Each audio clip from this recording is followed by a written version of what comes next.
Bonjour à toutes et à tous, bienvenue sur le plateau ATEP, au cœur du salon Cyclo. Donc j'ai le plaisir d'accueillir Jacques Ollès. Jacques Ollès, vous êtes directeur du GIE GVA. Est-ce que vous pouvez nous présenter le GIE ? Oui, bonjour Jérémy, bonjour à tous. Alors le GIE, c'est un groupement d'intérêt économique, groupement Varois d'assainissement. Pourquoi Varois? Parce qu'il est né dans le Var. Et c'est un outil de coopération qui a été créé par et pour les vidangeurs. Alors pourquoi ils ont créé cet outil? C'est pour, le but premier, c'était de faire émerger les solutions de dépotage, c'est-à-dire les solutions de traitement des sous-produits de l'assainissement, parce qu'il n'y en avait pas, et de les mailler de manière cohérente sur le territoire, au départ le Var, et puis aujourd'hui on déborde sur les Bouches-du-Rhône, les Alpes-Maritimes, et un petit peu tous les départements de PACA. Ensuite, c'est aussi un outil de représentation pleine et entière des entreprises qui est permis par justement ce statut de groupement d'intérêt économique. Un GIE, c'est un petit peu comme le mariage. Les entreprises sont conjointes et solidaires, et donc ça permet au GIE de représenter ces entreprises à la fois auprès des collectivités, donc pour les conventions de dépotage, auprès des organismes déconcentrés de l'État pour l'agrément, auprès des exploitants pour la facturation. Enfin bref, du coup, on est un peu le guichet unique d'entrée, de communication, de facturation et d'administration pour les entreprises. Et puis ensuite, bien sûr, du coup, ça nous permet d'être un organisme représentatif national grâce à notre adhésion à l'ATEP. À ce sujet-là, merci Jacques.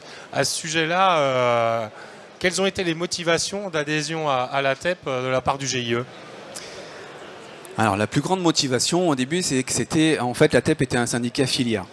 Et ça, c'est très, très important pour nous parce que c'est un syndicat qui regroupe tous les maillons de la chaîne de l'ANC. Pour nous, l'ANC qui aujourd'hui nous préoccupe plus particulièrement.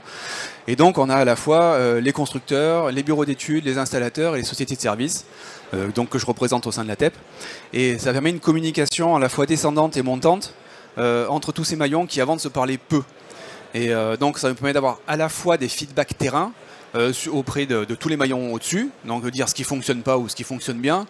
Et si c'est pris en compte, ensuite on a une communication et une fabrication descendante qui permet d'adapter les produits aux installateurs pour qu'ils soient bien posés, aux sociétés de services pour qu'ils soient bien entretenus.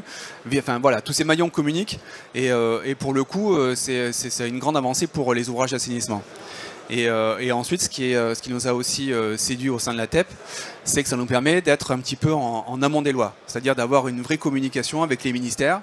Le législateur a toujours une main générale, c'est son rôle d'écrire des lois générales. En revanche, avec l'ATEP qui a une très bonne communication avec les ministères, ça nous permet des fois de faire remonter des modifications pour un petit peu élargir ou rétrécir la loi, tout en la gardant générale, mais pour mieux l'adapter en fait après une période de vie de quelques années, et voilà, à dire si ça fonctionne ou pas. Donc voilà ce qui nous intéressait également. Merci beaucoup Jacques. Est-ce que parmi les nombreuses propositions que formule l'ATEP, il y en a une qui fait particulièrement écho aux activités du GIE ou qui ont vraiment un intérêt fort pour le groupement? Alors oui, parmi les nombreuses propositions, il y en a même deux du coup. Alors la première, en premier lieu, ça serait de pérenniser les installations, parce qu'on se rend compte, nous, en tant que société de terrain, que du coup, des fois, les installations sont peu ou pas entretenues. Alors du coup c'est embêtant parce que s'il y a un constat qu'on peut faire au sein de l'ANC, c'est qu'un ouvrage non entretenu à 100% il va dysfonctionner. Donc ça a été prouvé à la fois par la pratique et par le terrain. Donc du coup il faut vraiment entretenir ces installations. Et au sein de l'ATEP, ce qu'on essaie de pousser en fait en avant, ça serait une visite annuelle obligatoire. Alors pourquoi une visite annuelle obligatoire? Afin de vérifier que cet ouvrage respecte ses engagements, c'est-à-dire que s'il est là pour traiter, qu'il traite bien les eaux usées, s'il est là pour stocker de l'eau de pluie, qu'il stocke bien, qu'il ne s'affuit pas, s'il est là pour recycler des eaux usées, qu'il recycle bien et que les eaux correspondent bien au bon usage derrière. Et ensuite, ça sert aussi à pérenniser l'installation, parce que lorsqu'elle est en panne, c'est un coût tout de suite important. Et du coup, généralement, quand on fait appel pour ces ouvrages qui sont enterrés, qu'on ne voit pas, qu'on oublie un petit peu, en fait, c'est pour ça qu'ils ne sont pas trop entretenus. Et bien, lorsque ça dysfonctionne, on le sait tout de suite, et là, c'est tout de suite grave. Donc, du coup, cette visite annuelle obligatoire, par le biais d'un contrat de maintenance, pourrait déboucher sur des attestations qui seraient inscrites dans le cahier de vie de l'ouvrage ou qui recenseraient un petit peu ce qui a été fait sur l'ouvrage. Et on pourrait même déborder un petit peu C'est-à-dire que cette visite annuelle, tous les 4 ans, elle pourrait se transformer en une espèce de visite de contrôle de bon fonctionnement, un peu ce que font les SPANC aujourd'hui et qui a été un petit peu d'actualité la semaine dernière. Mais du coup, nous qui passons souvent sur l'ouvrage, on pourrait dire oui, il continue à bien fonctionner. Alors tout reste à inventer, hein, mais un petit peu comme un observatoire de ces ANC. Et on pourrait venir les contrôler, nous qui passons régulièrement. Et il y a une deuxième proposition aussi, Jérémy, qui nous plaît beaucoup, c'est stimuler la réhabilitation. Alors elle est en lien forcément avec la première, mais on se rend compte que cette réhabilitation, elle est aussi peu faite. Il y a quand même 5 millions d'ANC aujourd'hui qui sont souvent anciens, et on l'a dit, pas forcément bien entretenus. Et donc ça entraîne des défaillances, avec un risque de pollution et un risque aussi un risque sanitaire, des fois.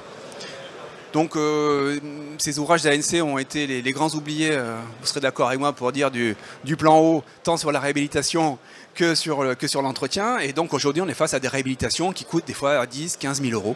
Et ça c'est un frein pour les particuliers pour venir faire cette réhabilitation. Alors aujourd'hui, grâce au contrôle SPANC obligatoire avant la vente, on pourrait penser que tout est sauvé, mais que nenni. Souvent il y a une moins-value qui est réalisée par le vendeur. Et malheureusement, cette moins-value, elle n'est pas utilisée à la bonne fin, à sa destination. C'est-à-dire que derrière, l'acheteur, il ne fait pas la réhabilitation pour laquelle la moins-value a été faite. Donc la proposition de la TEP qui nous plaît bien, nous, c'est une mise sous séquestre, en fait, un petit peu. Il faut inventer la manière, mais du coup, c'est plutôt une provision forcée lors de la vente. Et de s'assurer que cette somme qui a été destinée à réhabiliter l'ANC qui est non conforme, elle soit bien utilisée à réhabiliter. Et là, du coup, on aurait... Entre le SPANC qui fait son contrôle de conformité sur les installations neuves et cette réhabilitation forcée, on aurait un taux de conformité qui augmenterait à la fois sur le neuf et à la fois sur la réhabilitation. Donc du coup, je pense que ces deux propositions de la TEP vont dans le bon sens pour le GIE, pour nos entreprises de services qui passent tous les jours chez les administrés et chez les particuliers, et pour avoir des installations qui fonctionnent bien et qui sont de plus en plus en conformité. Merci beaucoup, Jacques. Merci, Jérémy. Très bon salon à tous. Bon salon à tous, merci. Au revoir.